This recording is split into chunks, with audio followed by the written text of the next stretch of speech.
ಆಳಂದ ಮತಗಳವು ಪ್ರಕರಣಕ್ಕೆ ರೋಚಕ ತಿರುವು ಸಿಕ್ಕಿದೆ. ಆಳಂದ ಮತಗಳವು ಪ್ರಕರಣಕ್ಕೆ ಈಗ ರೋಚಕ ತಿರುವು ಸಿಕ್ಕಿದೆ. ಆಳಂದದಲ್ಲಿ ಮತಗಳವಾಗಿದೆ ಅಂತ ಗಂಭೀರ ಆರೋಪವನ್ನ ಮಾಡಲಾಗಿತ್ತು. ಈ ಒಂದು ಪ್ರಕರಣಕ್ಕೆ ಸಂಬಂಧಪಟ್ಟಂತೆ ರೋಚಕ ತಿರುವು ಸಿಕ್ಕಿದೆ. ದೇಶಾದ್ಯಂತ ಮತಗಳವು ಆರೋಪ ಸಿಕ್ತಾ ಹಾಗಾದ್ರೆ ಪುರಾವೆ. ನಾಳಿನ ಓಟು ಚೋರಿ ಪ್ರತಿಭಟನೆಗೆ ಆಳಂದವೇ ಈಗ ಅಸ್ತ್ರ ಆಗಿದೆ. ಮತಗಳವು ಕೇಸ್ಗೆ ಸುಭಾಷ್ ಗುತ್ತೇದಾರ್ ಸೂತ್ರಧಾರನ ಹಾಗಾದ್ರೆ ಬಿಜೆಪಿ ನಾಯಕ ಸುಭಾಷ್ ಗುತ್ತೇದಾರ್ ಪಾತ್ರ ಸ್ಪಷ್ಟ ಆಗಿದೆ. ಮತ ಅಳಿಸಿ ಹಾಕಲು ಗುತ್ತೇದಾರ್ ಷಡ್ಯಂತ್ರವನ್ನ ನಡೆಸಿದ್ರ ಹಾಗಾದ್ರೆ ಎಂಬ ಪ್ರಶ್ನೆ ಕೂಡ ಮೂಡ್ತಾ ಇದೆ. ಇನ್ನು ಆಳಂದ ಮತಕಳವು ಪ್ರಕರಣಕ್ಕೆ ಈಗ ರೋಚಕ ತಿರುವು ಸಿಕ್ಕಿರುವಂತದ್ದು. ಆಳಂದದಲ್ಲಿ ಮತಕಳವಾಗಿದೆ ಅಂತ ರಾಹುಲ್ ಗಾಂಧಿ ಅವರು ಕೂಡ ಆರೋಪವನ್ನ ಮಾಡಿದ್ರು. ಜೊತೆಗೆ BR ಪಾಟೀಲ್ ಅವರು ಕೂಡ ಆರೋಪವನ್ನ ಮಾಡಿದ್ರು. ಈ ಒಂದು ಪ್ರಕರಣಕ್ಕೆ ಸಂಬಂಧಪಟ್ಟಂತೆ ಆ ವೋಟ್ ಚೋರಿ ಅಭಿಯಾನಕ್ಕೆ ಆಳಂದವೇ ಅಸ್ತ್ರವಾಗುತ್ತಾ ಅಂತ ನೋಡ್ಬೇಕಾಗತ್ತೆ. ದೇಶಾದ್ಯಂತ ಮತಗಳವಾಗಿದೆ ಅಂತ ಆರೋಪವನ್ನ ಮಾಡಲಾಗಿತ್ತು. ಮುಖ್ಯವಾಗಿ ಒಂದು ಮತಗಳಪು ಆರೋಪವನ್ನ ರಾಹುಲ್ ಗಾಂಧಿ ಅವರೇ ಮಾಡ್ತಾ ಇದ್ರು. ಹಾಗಾಗಿ ಈ ಒಂದು ಪ್ರಕರಣಕ್ಕೆ ಸಂಬಂಧಪಟ್ಟಂತೆ ಏನು ಸುಭಾಷ್ ಗುತ್ತೇದಾರ್ ಅವರಿದ್ದಾರೆ, ಅವರೇ ಈ ಒಂದು ಆಳಂದ ಕ್ಷೇತ್ರದಲ್ಲಿ ಮತಗಳವಾಗಲಿಕ್ಕೆ ಪಾತ್ರಧಾರಿನ, ಇವರೇ ಷಡ್ಯಂತ್ರವನ್ನ ರೂಪಿಸಿದ್ರ ಎಂಬ ಪ್ರಶ್ನೆ ಕೂಡ ಸದ್ಯಕ್ಕೆ ಮೂಡ್ತಾ ಇದೆ. ಮತವನ್ನ ಅಳಿಸಿ ಹಾಕಲು ಗುತ್ತೇದಾರ್ ಅವರು ಷಡ್ಯಂತ್ರವನ್ನ ರೂಪಿಸಿದ್ರು ಅಂತ ಕೂಡ ಸದ್ಯಕ್ಕೆ ತಿಳಿದು ಬರ್ತಾ ಇದೆ. ಯಾಕೆಂತಂದ್ರೆ ಅವರ ಪಾತ್ರ ಏನು ಈ ಒಂದು ಆಳಂದ ಮತಗಳವು ಪ್ರಕರಣಕ್ಕೆ ಸಂಬಂಧಪಟ್ಟಂತೆ ಏನು ಎಂಬ ಪ್ರಶ್ನೆ ಕೂಡ ಇತ್ತು. ಆದ್ರೆ ಈಗ ಅವರ ಪಾತ್ರ ಏನು ಎಂಬುದು ಸ್ಪಷ್ಟವಾಗಿದೆ. ನಾಳಿನ ಓಟು ಚೋರಿ ಪ್ರತಿಭಟನೆಗೆ ಈಗ ಆಳಂದವೇ ಅಸ್ತ್ರ ಆಗುತ್ತೆ. ಯಾಕೆಂತಂದ್ರೆ ನಾಳೆ ಅಭಿಯಾನಕ್ಕೆ ಮುಂದಾಗಿದ್ದಾರೆ. SIT ಚಾರ್ಜ್ ಶೀಟ್, ಸುಭಾಷ್ ಗುತ್ತೇದಾರ್ಗೆ ಸಂಕಷ್ಟ. ನ್ಯಾಯಾಲಯಕ್ಕೆ ಚಾರ್ಜ್ ಶೀಟ್ ಸಲ್ಲಿಸಿದ SIT 22,000 ಪುಟಗಳ ಬೃಹತ್ ಆರೋಪ ಪಟ್ಟಿ ಸಲ್ಲಿಕೆ. ಸುಭಾಷ್ ಗುತ್ತೇದಾರ್ ಪುತ್ರ ಹರ್ಷಾನಂದ್ ಗುತ್ತೇದಾರ್ 7 ಮಂದಿ ಆರೋಪಿಗಳ ಹೆಸರನ್ನ ಉಲ್ಲೇಖಿಸಿರೋ SIT ಕಲಬುರಗಿಯ ಕಾಲ್ ಸೆಂಟರ್ ಬಳಸಿ ಮತಗಳನ್ನ ಡಿಲೀಟ್ ಮಾಡಿದ್ದಾರೆ. ಆಳಂದ ಕ್ಷೇತ್ರದಲ್ಲಿ 5,994 ಮತಗಳನ್ನ ಡಿಲೀಟ್ ಮಾಡಲಾಗಿದೆಯಾ? ಹಾಗಾದ್ರೆ ಮತಗಳ ಕಳವಿಗೆ ಹಣ ಪಾವತಿಸಿದ್ದಾರಾ ಗುತ್ತೇದಾರ್ ಅವರು? 22,000 ಪುಟಗಳ ಚಾರ್ಜ್ ಶೀಟ್ನಲ್ಲಿ ಸ್ಫೋಟಕ ಸತ್ಯ ಬಯಲಾಗಿದೆ. ಕಾಲ್ ಸೆಂಟರ್ ಪಾಷಾ ಇವ್ರನ್ನ ಬಳಕೆ ಮಾಡ್ಕೊಂಡಿದ್ರು.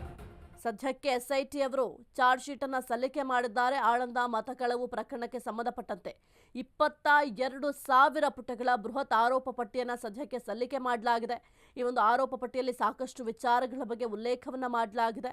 ಇನ್ನು ಸುಭಾಷ್ ಗುತ್ತೇದಾರ್ ಪುತ್ರ ಹರ್ಷಾನಂದ್ ಗುತ್ತೇದಾರ್ ಅವರ ಪಾತ್ರ ಕೂಡ ಇದೆ ಅಂತ ಸದ್ಯಕ್ಕೆ ಹೇಳಲಾಗ್ತಾ ಇದೆ.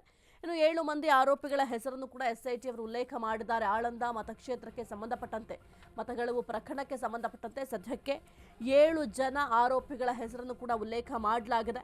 ಇನ್ನು ಕಲಬುರಗಿಯ ಕಾಲ್ ಸೆಂಟರ್ ಅನ್ನ ಬಳಸಿ ಮತಗಳತನ ಮಾಡಲಾಗಿತ್ತು ಎಂಬ ಆರೋಪ ಕೂಡ ಸದ್ಯಕ್ಕೆ ಇದೆ. ಏನ್ ಮತಗಳಿದ್ದಾವೆ ಅದನ್ನ ಡಿಲೀಟ್ ಕೂಡ ಮಾಡಲಾಗಿತ್ತು ಅಂತ ಕೂಡ ಹೇಳಲಾಗ್ತಾ ಇದೆ. ಇನ್ನು ಏನಿದು ಮತಗಳವು ಪ್ರಕರಣ ಅಂತ ನೋಡ್ತಾ ಹೋದ್ರೆ 2023ರ ವಿಧಾನಸಭೆ ಚುನಾವಣೆಯ ವೇಳೆ ಮತಗಳವು ಮಾಡಲಿಕ್ಕೆ ಯತ್ನವನ್ನ ಮಾಡಿದ್ರು ಎಂಬ ಆರೋಪ ಕೂಡ ಇತ್ತು. ನನ್ನ ಸೋಲಿಸಲು ಮತಗಳವು ಅಂತ BR ಪಾಟೀಲ್ ಅವರು ಕೂಡ ಆರೋಪವನ್ನ ಮಾಡಿದ್ರು. ಮಾಜಿ ಶಾಸಕ ಸುಭಾಷ್ ಗುತ್ತೇದಾರ್ ಹರ್ಷಾನಂದ್ ವಿರುದ್ಧ ಕೂಡ ಆರೋಪವನ್ನ ಮಾಡಿದ್ರು. ಈ ಬಗ್ಗೆ ಆಳಂದ ಠಾಣೆಯಲ್ಲಿ ದೂರನ್ನು ಕೂಡ ಅಧಿಕಾರಿಗಳು ದಾಖಲು ಮಾಡಿದ್ರು. ಕಾಂಗ್ರೆಸ್ ನಾಯಕ ರಾಹುಲ್ ಗಾಂಧಿ ಅವರು ಕೂಡ ಕೇವಲ BR ಪಾಟೀಲ್ ಮಾತ್ರ ಆರೋಪವನ್ನ ಮಾಡ್ತಾ ಇರಲಿಲ್ಲ. ಈ ಒಂದು ಮತಗಳ್ಳತನ ಆರೋಪ ರಾಹುಲ್ ಗಾಂಧಿ ಅವರು ಕೂಡ ಮತಗಳ್ಳತನ ಆಗಿದೆ ಎಂಬ ಆರೋಪವನ್ನ ಮಾಡ್ತಾ ಇದ್ರು. ಇನ್ನು ಆಳಂದ ಮತಗಳವಿನ ಕೇಸ್ ತನಿಖೆಗೆ ಸಿದ್ದು ಸರ್ಕಾರ SIT ಅನ್ನು ಕೂಡ ರಚನೆ ಮಾಡಿತ್ತು. ಈ ಸಂಬಂಧ ವಿಚಾರಣೆಯನ್ನು ನಡೆಸಿದ BK ಸಿಂಗ್ ನೇತೃತ್ವದ ತನಿಖಾ ತಂಡ ಸದ್ಯಕ್ಕೆ ಒಂದು ಚಾರ್ಜ್ ಶೀಟ್ ಅನ್ನು ಕೂಡ ಸಲ್ಲಿಕೆ ಮಾಡಿದ್ದಾರೆ. ಈ ಕುರಿತು ಹೆಚ್ಚಿನ ಮಾಹಿತಿ ನೀಡ್ತಾರೆ ನಮ್ಮ ಪ್ರತಿನಿಧಿ ದೀಪಾ ಕುಕ್ವಾಡ. ಸದ್ಯಕ್ಕೆ ಆಳಂದ ಮತಗಳವು ಪ್ರಕರಣಕ್ಕೆ ಸಂಬಂಧಪಟ್ಟಂತೆ ಚಾರ್ಜ್ ಶೀಟ್ ಕೂಡ ಸಲ್ಲಿಕೆ ಮಾಡಲಾಗಿದೆ. 7 ಮಂದಿ ಆರೋಪಿಗಳ ಹೆಸರನ್ನು ಕೂಡ SIT ಅವರು ಉಲ್ಲೇಖ ಮಾಡಿದ್ದಾರೆ.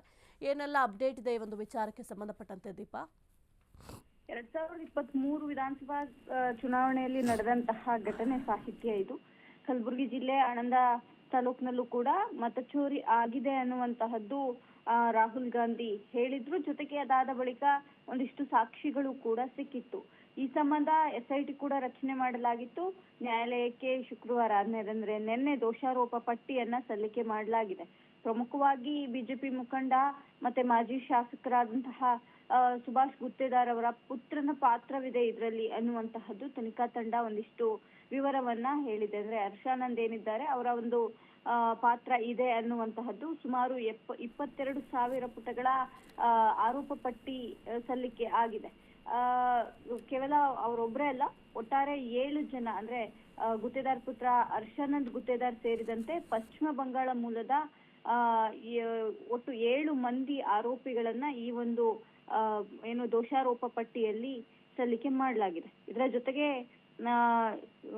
ಏನು ಈ ಸಂಬಂಧ ಅಧಿಕಾರಿಗಳಿಂದ ಅಂದ್ರೆ ಆಳಂದ ರಾಹುಲ್ ಗಾಂಧಿಯಿಂದಲೂ ಕೂಡ ಆರೋಪ ಇತ್ತು. ಜೊತೆಗೆ ಅಧಿಕಾರಿಗಳಿಂದಲೂ ಕೂಡ ಆಳಂದ ಪೊಲೀಸ್ ಠಾಣೆಯಲ್ಲೇ ದೂರು ದಾಖಲಾಗಿತ್ತು. ಈ ರೀತಿಯಾದಂತಹ ಒಂದು ಪ್ರಕರಣ ಆಗಿದೆ ಅಂತಂದು.